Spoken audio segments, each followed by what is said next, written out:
تو یہ ہاسپٹل والوں نے اس قدر زیادتی کی ہے ہمارے ساتھ. 28 تاریخ کا حادثہ ہے اور آج رپورٹ ہونا شروع ہوا ہے. سر ایک چیز میں آپ سے اور جاننا چاہوں گی وہ یہ بیسیکلی کہ وہاں پر جس طرح سے وہ تو اپنی مدد آپ کے تحت وہ ہاسپٹل گئے, وہاں پر جب یہ واقعہ پیش آیا تو اس کے بعد وہاں پہ کسی قسم کی میڈیکل فیسلٹی, کسی قسم کا ریسکیو جو ان آرگنائزرز کی جانب سے کیا گیا؟ ارے جناب وہاں تو انہوں نے اندھیرا کر دیا, بتی بند کر دی. دیکھیں سب سے بڑا آفینس یہ ہوتا ہے ایک کار والا اگر ہٹ کرے اور بھاگ جائے, ہٹ اینڈ رن, وہ سب سے بڑا آفینس ہے کہ وہ کیوں نہیں رکا. وہ رکے, اگر کوئی مضروب ہے اس کو اٹھا کے ہاسپٹل لے جائے. یہاں یہ ہوا اے آر والوں نے بتیاں بند کر کے خود بھاگ گئے. یہ ہٹ اینڈ رن والا کیس ہے. بعد میں یہ بات ہوئی کہ جی ہم ان کو کمپنسیٹ کر رہے ہیں, آپ کو کوئی نے کچھ نہیں پوچھا, وہ تو ماننے کو تیار ہی نہیں کہ کوئی حادثہ ہوا ہے. کوئی ماننے کو رابطہ کیا وہاں پہ؟ نہیں, کسی نے کوئی نہیں کیا. میں تو ہاسپٹل سے اتنے ٹیلی فون میں نے کیے. میں وہاں پہ موجود تھا, میں اور میری وائف دونوں تھے. ہم اوپر سے سیکنڈ لاسٹ فلور پہ تھے, جو سیکنڈ لاسٹ ان کے لیے چیئر کی ڈیئر تھی اس پہ ہم بیٹھے ہوئے تھے. تو اچانک سے ایک طرف سے چیئرز گرنا شروع ہوئی ہیں اور پورے کا پورا اسٹیڈیم کولیپس کر گیا ہے. چلیں یہ ہو گیا, حادثہ ہو گیا, ہو جاتے ہیں. اس کے بعد ہوا کیا ہے کہ فوراً لائٹس آف کر دی ہیں. اب ایشو ہمارے لیے کیا تھا کہ ہمیں نظر نہیں آ رہا تھا کہاں پڑی ہوئی ہے جہاں سے میں اس کو پکڑ کے اٹھاؤں. میرا اپنا ہاتھ زخمی تھا, میں نے جس طرح بھی اس کو ڈھونڈا, ڈھونڈ کے میں نے نکالا.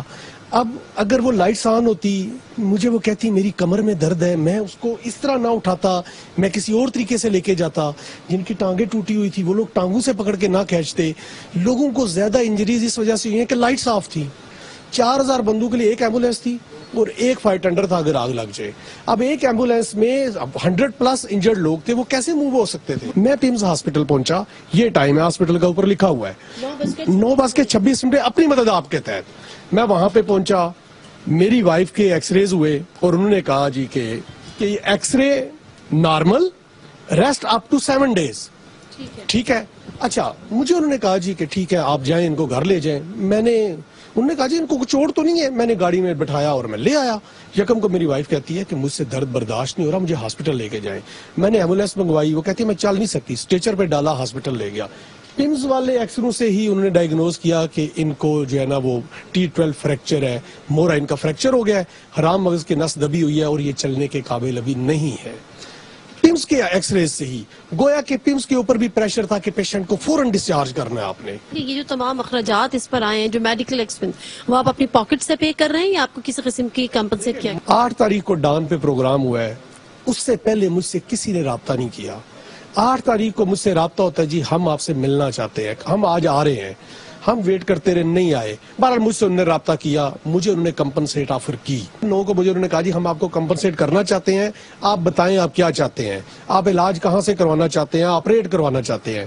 میرا سوال ان سے یہ ہے, میں نے ان سے کہا, میں نے کہا میری وائف کی تو لائف چینج ہو گئی, شی از گورنمنٹ آفیسر, میں بھی گورنمنٹ آفیسر ہوں. ساری زندگی وہ فیلڈ ورک نہیں کر سکے گی, مجھے کیا وہ کمپنسیٹ کریں گے؟ جو ماں اپنے بچوں کو گود میں نہ اٹھا سکے, جو بیوی چل کے کچن میں بھی نہ جا سکے, جو گھر کے اندر داخل ہونے کے لیے بھی وہ عام گاڑی پہ جو سفر نہ کر سکے, میں نے کہا آپ کیا کمپنسیٹ کریں گے؟ آپ کمپنسیٹ نہ کریں, آپ لوگوں کو ریہیبلیٹیٹ بھی کریں. ان کو احساس ہی نہیں ہے کہ لوگوں کے ساتھ بیت کا گیا ہے. مجھے کہتا جی کمپنسیٹ. میں نے اسے کہا یار اگر مجھے میرا ڈپارٹمنٹ مدد نہ کرتا, میں پتہ نہیں گھر کا کیا کچھ بیچ چکا ہوتا اب تک. پلوں کے نیچوں سے اتنا پانی گزر چکا تھا کہ وہ واپس نہیں آ سکتا تھا. حادثے ریورسیبل نہیں ہوتے, انجریز ٹھیک ہو جاتی ہیں, ریورس نہیں ہوتی. میری لائف چینج ہو گئی ہے, ہماری زندگی گزارنے کے طریقے بدل گئے ہیں اور ان کو احساس نہیں ہے. میری سلسلے میں میری وائف سے بات ہوئی, میں نے اس کو کہا یہ کمپنسیٹ کرنا چاہتے ہیں. وہ کہتی ہے کیا ساری چیزیں پیسہ ہوتی ہے؟ یہ مجھے ایک میسج کرتے 28 کو حادثہ ہوا ہے, ہم آپ کے ساتھ ہیں. کہتی مجھے ایک پیسہ نہیں چاہیے ان سے, ایک میسج چاہیے تھا. میں نے کہا وہ آپ کو دیکھنا چاہتے ہیں. اس نے کہا ان کو میرے دروازے کے پاس بھی نہیں آنے دینا. آپ کو کس وقت اندازہ ہوا کہ یہ پورا اسٹیج جو اسٹیڈیم میں وہ کلیپس ہو رہا ہے, سب کچھ اتنا سڈن ہوا کہ کچھ سوچنے کا موقع ہی نہیں ملا, کیونکہ آپ کو سمجھ آ گئی تھی کہ کیا ہوا ہے؟ آپ کو لگا کہ کوئی لوگ سمجھے شاید زلزلہ آیا ہے, کیونکہ پہلے ایک دم سے لیفٹ سائڈ پہ ہوا ہے, پھر ایک دم سے رائٹ سائڈ پہ اتنے جھٹکے سے وہ سارے کچھ گرا ہے نا. میں پہلے سمجھے شاید ہمارے والا حصہ جو ہم لوگ سینٹر میں بیٹھے ہوئے تھے, ہم سمجھے شاید وہی حصہ جو اسٹیڈیم میں وہی کلیپس ہوا ہے, لیکن جب دیکھا تو یو شیپ میں وہ تھا,